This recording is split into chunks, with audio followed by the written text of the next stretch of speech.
Well, hello, I'm Elon Sredny. I'm here with Hunter Rourke, Vice President of Technology for Canty Technology. And I had asked Hunter to attend in order to cover the FTC guidelines that went into effect this past June. After numerous conversations with a lot of clients and prospects, we found out that most people are unaware that these guidelines were put into place. So, Hunter, can you give us a little bit of background on these FTC guidelines? Yeah, so the FTC, the Federal Trade Commission, has a set of guidelines called the Graham-Leach-Bailey Act, which is about 20 years old, which was for compliance around financial institutions. And when we talk about financial institutions at that point, we're talking about banks, large brokerages like Morgan Stanley or something like that, right? Or Goldman Sachs, those kinds of things, big, large financial institutions. How And they, about How about like law firms or title yeah, companies that do a lot of transactions and have a lot of private information? How do you handle those? Are they yes. under the guidelines? Do they have to follow the guidelines? Yeah, so back in October of 2021, there was additions to that act to incorporate anybody that was doing financial transactions, wire transfer. So if you're a real estate law firm or where you're doing wire transfers in real estate transactions or anything like that, or if you're a financial broker or any of those types of things, they kind of added those in October, and then in June of this year, the complying with those security requirements kind of went into place. And they're asking that these type of entities follow into those guidelines. Not the same ones the bank have to, but more towards focus on a small business. Noted. So, how small a business or how large a business do you need to be in order to qualify to follow these FTC guidelines? Yeah, what they're looking for is if you've done 5,000 transactions over the history, and that's meaning that you're holding the personal identifiable information and their phone numbers, social security numbers, birth dates, and you're storing them yourselves and keeping them. So that kind of 5,000 numbers, kind of the sweet spot. Anything more than that is where you need to fall into these guidelines. And PII's personal identifiable information that um, a lot of companies do have, and they keep it. So it's about safeguarding that. So you had showed me some bullet points that you had come up with. Um, and how do I think there were four different categories, and I'd like for you to kind of discuss the four different categories. The first one being accountability. Who is responsible for this? Yeah, so ultimately, when it comes to security, you typically want someone that can approve things, someone that can do the work, so your IT team, and then someone that can audit that the work got done. So you typically need those three levels, and in most organizations, you're looking for someone to be overseeing your security, not IT, your security, because that could be physical security, how you get in and out of the building. It could be your IT security. So it's identifying someone in your organization that can be ultimately responsible for the security of the organization. What about documentation of the process and safeguarding the process itself? Who's responsible for that? Yeah, so there should be someone inside the organization that is qualified to be able to follow the workflow of how you move data around inside the organization, how you receive it potentially from outside sources via email or any other mechanism, and also what you do with it when you're done with the data. How long do you keep information inside your organization? What's your retention for documents and things like that? And it could go all the way to potentially not just the technical portion, but how you take care of shredding documents if you keep paper versions of things, but electronically, how you keep the whole workflow of the data over time. And who's ultimately responsible for this? Because we know that there's going to be multiple people involved, and sometimes it's even outsourced, whether it's a third party or an accounting firm that helps them with it. But who is responsible for this? The person at the top, whoever the owner of the organization is, or the CEO, or the in a law firm could be whoever the operating partner is at that point. That's who's ultimately responsible for it. You may have people helping you maintain this, but the person top's ultimately responsible for the information security. And since you bring information security up, how does it impact if you have like an older system because you have an old software that you use for checking old client data? How important is it to have that information updated and secure? Yeah, that's one of the safeguard rules, that you keep your IT infrastructure modernized, which means that you can't have outdated operating systems, such as like Windows 7 or some older server operating system or some old piece of software. Part of those guidelines are to keep that modern and up to date. So the second bullet point, it was about risk management, and risk management happens to be a very broad statement, especially when it comes to IT. But how can you consolidate or make it more concise so that our audience can understand? Yeah, risk management is about understanding if something were to occur, what would be the impact of that incident? Let's take a hurricane, right? If a hurricane came through Southern Florida, which happens routinely at this point, right? What impact would it have on your business? Or what's the probability of it happening, right? So maybe you look at fire as a risk, right? What's the potential risk of having a fire versus if you had a fire in your office, what impact would it have on your business?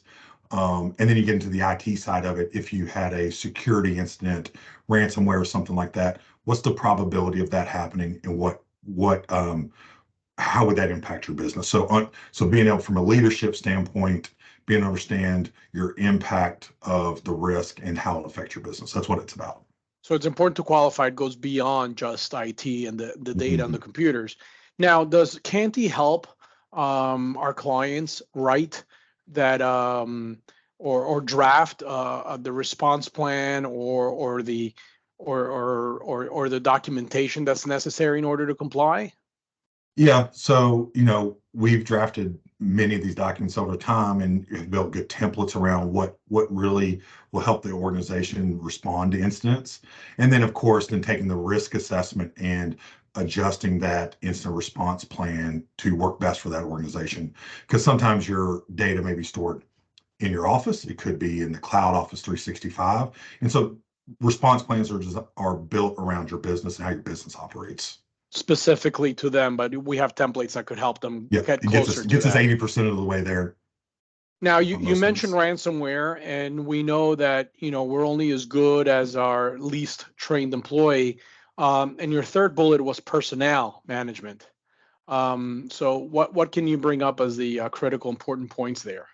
Yeah, the you know the IT teams can put in multiple layers of protection, but if your employees are not trained well on to how to identify risk, such as a malicious email that comes in, um, all those tools that the IT team put in to kind of protect your business can go away with one click from your employees clicking on email or letting someone walk in the office behind them or anything like that. So it's important to train your employees, as they are just as important part of the security as the technology is.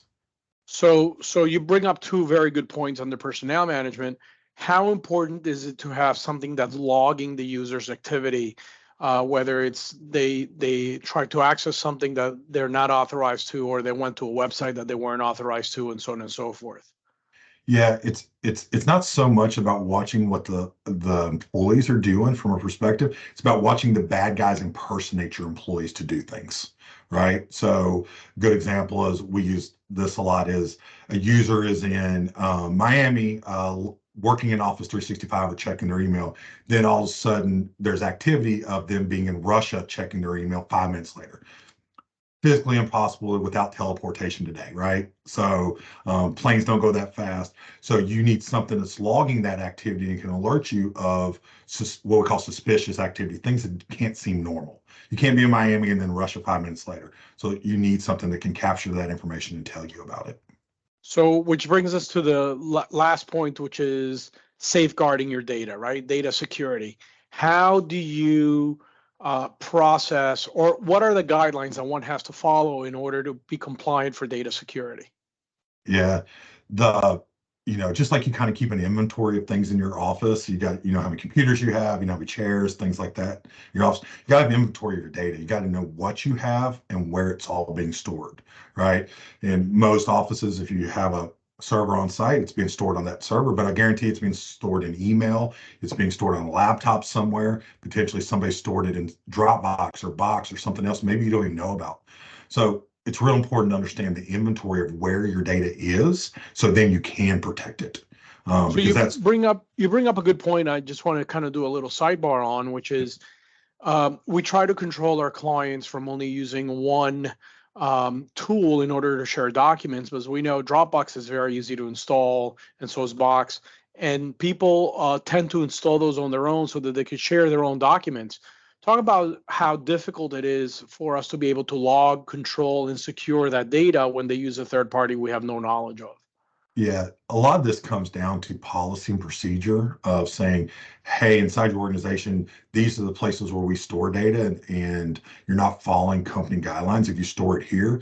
And then you can roll out some technology to help you comply with those requirements. But often it starts with written policy to get you there, and the technology kind of secures that environment for you. The world used to be scared of everything being stuck on a USB drive.